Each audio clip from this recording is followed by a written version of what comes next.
I'd like to share my memories of Connie and sing the song I wrote for her. It was such an amazing time for all of us that came and sat with her in the living room. We sang, we joked, we laughed and cried, and I'm just so thankful that I was part of that. I hadn't seen her for 32 years, and Mom had told me, you got to visit Connie because she has a kitchen very much like yours. But of course I didn't go because life always gets in the way. But Mom passed away, and I had heard that Connie was diagnosed with cancer. And then the next time I heard was that she was terminal. And I knew I had to go. So I bought a book to give her as a gift because I was so nervous. I didn't know what to expect. She was kind of a timid and frail young gal when we were in our horse riding days. And I just thought how horrible that she's got to face such a horrific disease. And I thought, man, if I can help her in any way, I sure will. So when I got there, I was so nervous, and I gave her the book, and it was all about writing memories down for your kids, you know. And she was flipping through it, and she found a page, and it said, who was your first kiss and what were your memories? Well, I told her who mine was, and she howled with laughter. And I said, well, I hope you don't tell anybody. And she said, I'm going to put it on the bulletin board. I'm like, oh no. But we were, 32 years never existed. We were instant friends again, and we just had the best time catching up on each other's lives. And cancer really didn't play in the picture a lot. She was Connie right to the very end. So she'd call us all together when she felt good in the living room, and we'd sit there and sing and joke and laugh and cry and do whatever. It was so amazing because I needed her more than she needed me, I think. I was coming out of a situation that was so sad. And here I was enjoying life in the living room of my friend who was dying. I'll never forget it as long as I live. I asked her how could she be so okay with it. She said I had to accept it or the fear would kill me.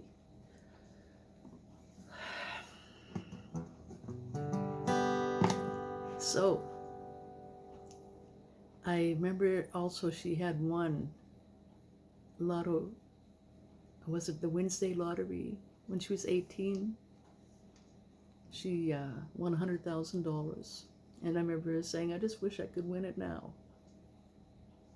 I think she maybe would have been able to fight that cancer a little better. Who knows? In the living room we gathered, all of us who could be there. I felt so sad, my heart was filled with deep and dark despair.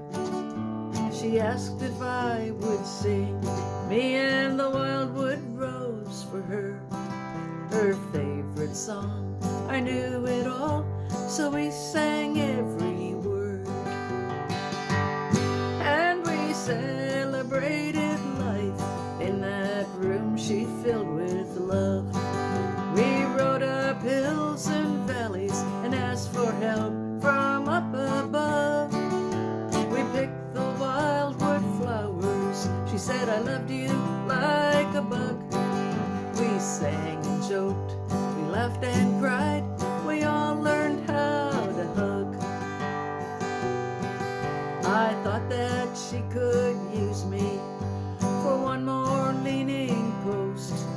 But the tables turned, and soon I learned I needed her the most. Her path was hard to follow, no silver lining there. But the trail she blazed was paved with love for what we will endure. And we celebrated life in that room she filled with love. We rode up hills and valleys and asked for help from up above. She picked the wildwood flowers.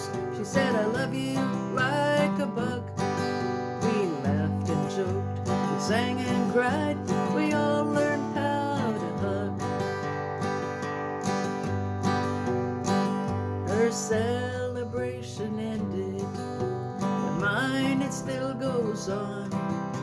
She said, just keep them coming, and I know she meant the songs. She's singing songs of victory with the angels and here below. I'm doing what I have to do. She's still my leaning post. And we celebrated life in that room she filled with love. We rode up hills and valleys and asked for help from up above. We picked the wildwood flowers. She said, I love you like a bug.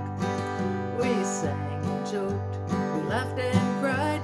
We all learned how to hug. We sang and joked, we laughed and cried.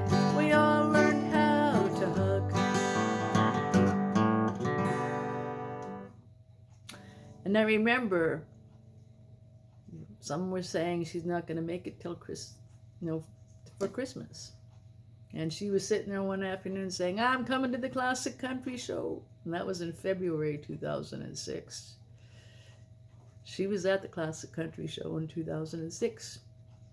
She and Betty and Sharon bought me a beautiful bouquet of flowers. It was just a little over 2 weeks later that she passed. So sad, but her funeral was so beautiful. Kathy and Cease Bendel did such a wonderful job of her eulogy, just like she was there in a way. It was so beautiful. And then the rest of the story. I felt this foreboding feeling for me. And I wanted to check out critical illness insurance, because I knew cancer is not if you get it, it's when. And I thought, well, if I could just have some money to fight it with, boy, I would. So of course you have to get this physical done to qualify. And lo and behold, when I had my physical done, that would have been February 2007, my mammogram showed like the Milky Way on the right side. It was just stars like crazy, which was calcifications in my milk ducts. So the doctor told me the horses hadn't escaped from the corral yet, and I had a week to make a decision, and I just said, take it off. I can live easily without a breast. So May, I think, happened, and had the mastectomy, and it just seemed so bizarre. You know, you got to go with that gut feeling. I don't know what would have happened if I would have waited. Anyway, I have her to thank for that in a way, but I sure wish it hadn't been that way. I wish she would have lived, and we would have been neighbors. And she would have loved Hillbilly Homestead. She had a banjo, you know. We could have played together. And I sang Hard Times at her funeral, because I just knew it must have been the worst of the worst kind of time. When you got a 5-year-old daughter and 2 other kids, death is not supposed to be anywhere near you. Let us poison life's pleasures and counter many tears. Oh, we all share in sorrow with the poor. It's a song that will linger forever in my ears. Oh, hard times come again no more. It's a song this side of the weary. Hard times come again no more. Many days you did linger around my cabin door. Oh, hard times come again no more. Though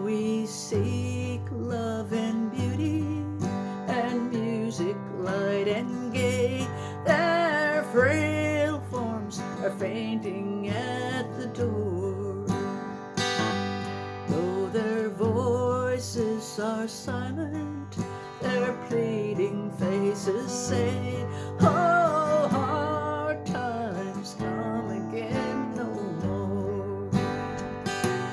It's a song, a sigh of the weary. Hard times come again no more. Many days you did linger around my cabin door. Oh, hard times come again no more.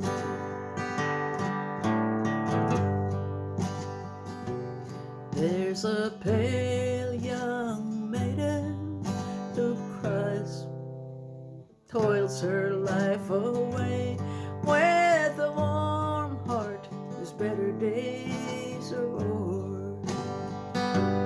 Though her voice would be singing, it's sighing all the day. Oh, hard times come again no more.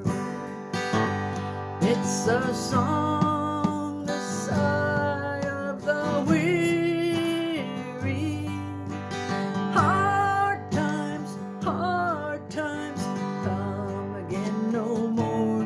Many days you did linger around my cabin door.